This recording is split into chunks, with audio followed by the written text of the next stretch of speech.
তুমি যদি 10 টাকা বাড়াও তাহলে আমাদের মতো মানুষরা বিরিয়ানি খাবে কি করে? বিরিয়ানি তো গরিব লোকরা খাবে না তো। বড় লোকেরা খায়। ও তার মানে ফুড ব্লগাররা কি গরিব সেটা বলতে চাইছো? আচ্ছা এটা কত গ্রামের পিস? কত 150 হবে।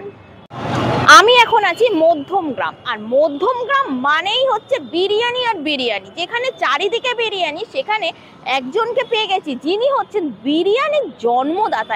মানে এটা ভাবা যায় যে বিরিয়ানির আবার জন্মদাতাও আছে। হ্যাঁ হ্যাঁ, মধ্যমগ্রামেই বিরিয়ানির জন্মদাতা, বিরিয়ানি জন্ম দিয়েছেন মধ্যমগ্রামেই। চলো তাহলে ভিডিওটা শুরু করি। এই সেই হচ্ছে কাকু। কাকু কেমন আছো বলো? ভালো ভালো, সবকিছু ভালো চলছে তো? হ্যাঁ। আচ্ছা এখন কি বিরিয়ানির দাম বাড়িয়েছো না কমিয়েছো, কি করেছো একটু ডিটেইলসটা বলো। না কি আছে, একই রয়েছে। 190, হ্যাঁ। Mutton, chicken 130। চিকেন 100, মনে হচ্ছে দামটা একটু বাড়িয়েছো। এখন তো ভাইরাল হওয়ার সাথে সাথে সবাই দাম বাড়িয়ে দিচ্ছে, তুমিও দাম বাড়িয়ে দিচ্ছ।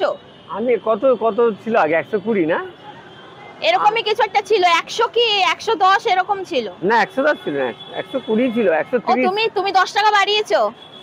তুমি যদি 10 টাকা বাড়াও, অনেকদিন আগে তুমি যদি 10 টাকা বাড়াও তাহলে আমাদের মতো মানুষরা বিরিয়ানি খাবে কি করে? বিরিয়ানি তো গরিব লোকরা খাবে না তো। বড় লোকেরা খায়। ও তার মানে ফুড ব্লগাররা কি গরিব সেটা বলতে চাইছো? গরিব লোক যারা বিয়ের দাম বেশি ছিল, যে দাম বেশি তারা খাবেই না আমি বলবো।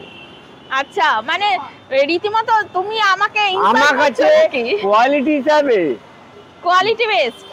হিসাবে যেটুকু দাম দিই, যেটুকু দাম নেই সেটুকু কাস্টমার বলবে, বেশি নিয়ে কম নি, আমি বলবো না। আচ্ছা কাকু এসব কি বলছে, মানে আমাদের মতো ফুড ব্লগারদের কি বলছে কাকু? তো কাকু দেখি তোমার বিরিয়ানিটা একটু বের করো, দেখাও। বাহ, বিরিয়ানিটা তো এখন তো মনে হচ্ছে আরো বেশি ইমপ্রুভমেন্ট হয়েছে। না একই আছে, আমার একই আছে, কিন্তু বিরিয়ানিটা না দেখে আরো বেশি ভালো লাগছে। এই এখনো কাটাকাটি হয় না, প্রথম তো। তুমি আলু বিরিয়ানি দাও। আলু বিরিয়ানি না না না, আলু বিরিয়ানি দিই। আচ্ছা একটা চিকেনের সাইজ তোলো ভালো দেখে। এই তো ভালো মন্দ কি আছে। আচ্ছা এটা কত গ্রামের পিস? কত 150 হবে। আচ্ছা একটা মাটনের সাইজ তোলো। আচ্ছা এটা কত গ্রাম? 80 গ্রাম। 80 গ্রাম। আচ্ছা আর একটা আলু তোলো, আলু। আচ্ছা এরকম সাইজের আলু দিচ্ছ। আচ্ছা তোমার বিরিয়ানি তো আমি খেয়েছি, তোমার বিরিয়ানি আমার খুব ভালো লেগেছে, কিন্তু মনে হচ্ছে নাকি আজকের বিরিয়ানিটা আরো খেতে ভালো হবে। আর গন্ধটা যা বেরাচ্ছে না, পুরো যেন সেই নাকে গিয়ে হিট করছে গন্ধটা। আচ্ছা এরপরে কি আরো দাম বাড়ানোর ইচ্ছা আছে? এখন পুজোর সময় আবার বাড়বে। পুজোর সময় বাড়বে? হ্যাঁ, তার আগে বাড়বে না। আচ্ছা কোন প্লেটে দিচ্ছ, কোন প্যাকেটে দিচ্ছ একটু দেখাও না। ওই তো এই প্লেট। আচ্ছা এই তো চলে এসেছে কাকুর কাস্টমার এবার। হ্যাঁ আচ্ছা এই প্লেট। আচ্ছা এইটা কি ছোট বড়র কিছু হিসাব রয়েছে? না ওটাতে স্পেশাল খাই। আচ্ছা এই যাচ্ছে। আলু বিরিয়ানি বিক্রি করি না, কিন্তু দাদাকে বিক্রি করতে হয়, দাদা আমার দাদা কাস্টমার তো। আচ্ছা আচ্ছা সবাইকে বিক্রি করি আমি। আপনি বললেন আলু বিরিয়ানি বিক্রি করেন নাকি, আমি আলু বিরিয়ানি বিক্রি করতে রাজি না। কিছু বাধা কাস্টমার আছে তাদেরকে দিতে হয়। মানে লস হয়ে যায় নাকি? লস লাভ বুঝি না, আমার যেটা সিস্টেম, আমি আলু বিরিয়ানি বিক্রি করি না। আচ্ছা এই দাদাকে দিচ্ছ? হ্যাঁ। আচ্ছা আপনি তো এখানকার বিরিয়ানি খেয়েছেন মনে অনেকবার না? মাঝে মধ্যেই খাওয়া হয়, কেমন খেতে? 15-16 বছর। ভালো খেতে? এটা কি সিক্রেট মশলা দিচ্ছ নাকি? না। এটা কি মশলা দিলে? এটা একটা বিনুন যে আমি নিজেই বানাই। আচ্ছা চিকেন বিরিয়ানি দিলে কি কোয়ান্টিটি এতটাই যাবে? হ্যাঁ কোয়ান্টিটি একই।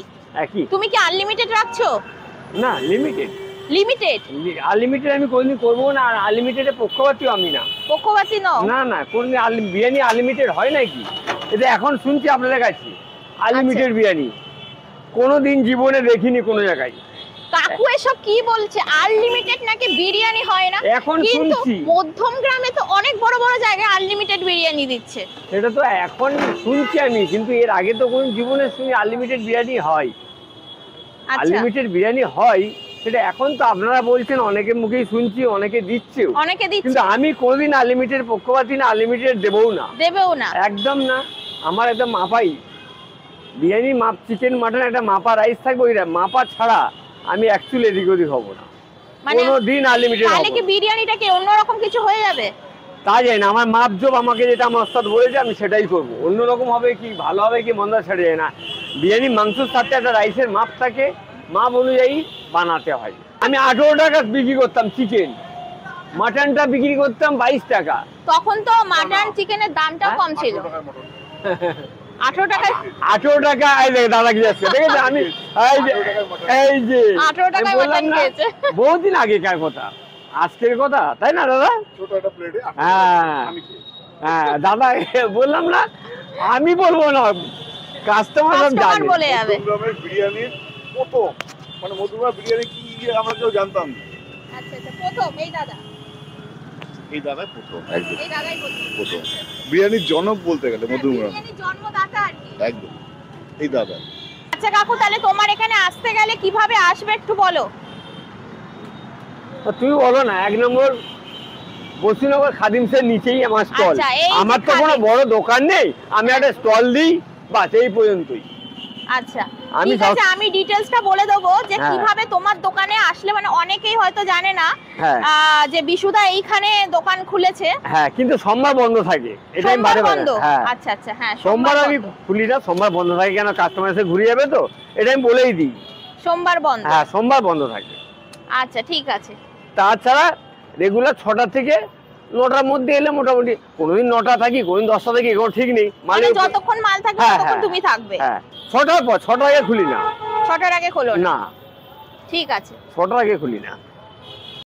চলো তাহলে বিশুদার দোকানে তোমরা কি করে আসবে সেই অ্যাড্রেসটা একবার আমি নিজে দেখিয়ে দিই।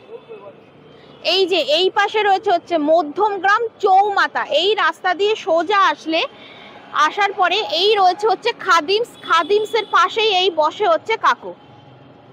চলো তাহলে আজকের ভিডিওটি দেখে ভালো লাগলে অবশ্যই কিন্তু লাইক, কমেন্ট, শেয়ার এবং ইউটিউব চ্যানেলটা কিন্তু তোমরা অবশ্যই সাবস্ক্রাইব করে রেখো। কাকুর কাছে আসো, বিরিয়ানি খাও, খুব সুন্দর টেস্টি বিরিয়ানি। ছোট কাউন্টার হলেও কি বিরিয়ানির কিন্তু টেস্ট আছে। আমি আগে খেয়েছি, রিভিউ দিয়েছি, আমার তো ব্যাপক লেগেছে, আমি বাড়ির জন্যও নিয়ে গেছিলাম।